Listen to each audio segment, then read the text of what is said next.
మెడలో నుంచి జారిన గొలుసు, జేబులో నుంచి మిస్ అయిన పరుసు, విద్యుత్ శాఖకి ఇచ్చినటువంటి బిల్లు తిరిగి రాదు.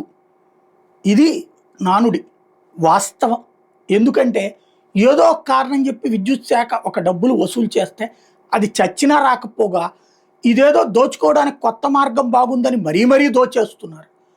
ఒకటి, అప్పుడెప్పుడో వాడిన కరెంటుకి ఇప్పుడు బిల్లులు వసూలు చేయడం ఒక ఎత్తు అయితే, అదేమంటే అప్పుడు మేము అనుకున్న దానికంటే ఎక్కువ ఖర్చు అయింది కాబట్టి మేము వసూలు చేస్తున్నాం అన్నటువంటిది అడ్జస్ట్మెంట్ ఛార్జెస్ అని ఒక ఎత్తు అయితే, దాంతోనే బిల్లుల దోపిడీకి గురవుతుంటే మరొక దిక్కుమాలినటువంటి కాన్సెప్ట్ తీసుకొచ్చింది ఏంటయ్యా అంటే ఏసీసీ ఛార్జెస్ అని, యావరేజ్ కన్జ్యూమర్ ఛార్జ్.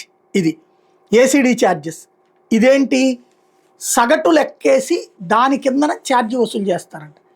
అంటే ఇది ఏ కోణంలో నుంచి కరెక్టు అంటే, మనం గతంలో ఏడాదిలో ఎంత వాడాం కరెంటు, దీన్ని బేస్ చేసుకుని వాస్తవంగా ఏంటంటే ఈ ఎందుకోసం వాడాలంటే, దీని నిబంధన ఏంటంటే, మనం మొదట సింగిల్ ఫేజ్ కోసం కరెంటు పెట్టుకుంటాం.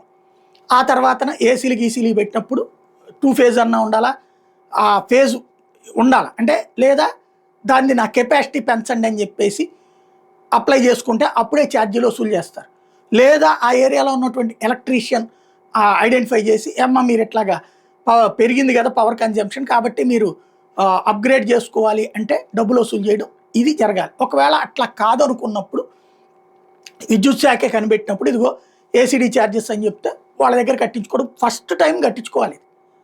ఏది గతంలో ఎంత ఉంది అన్నటువంటి దాన్ని లెక్కేసి ఏసీడీ ఛార్జెస్ ఒకసారి అట్లా వసూలు చేసిన వాళ్ళు ఇప్పుడు పదే ఏసీడీ ఛార్జెస్ అని బిల్లులు వేస్తున్నారు. ఏడాదికి 2-3 సార్లు వేసేస్తున్నారు. అంటే సగటును లెక్కేసేసి ఏడాదికి నువ్వు ఇంత వాడావు కాబట్టి ఇంత అడిషనల్గా నీకు వేస్తున్నామని బాధపడేస్తున్నారు. ఇది ఎక్కడ ధోరణి? కరెంటు బిల్లులో ఒరిజినల్గా కాలుస్తుంటే ప్రభుత్వం చూపెడుతున్నటువంటి లెక్క ప్రకారం వస్తున్న బిల్లు 1000 రూపాయలు ఉందంటే ఇవి కనీసం 600-700 రూపాయలు అదనపు ఛార్జీలు పడుతున్నాయి. జనానికి కడుపు రగులుతున్నది అక్కడ.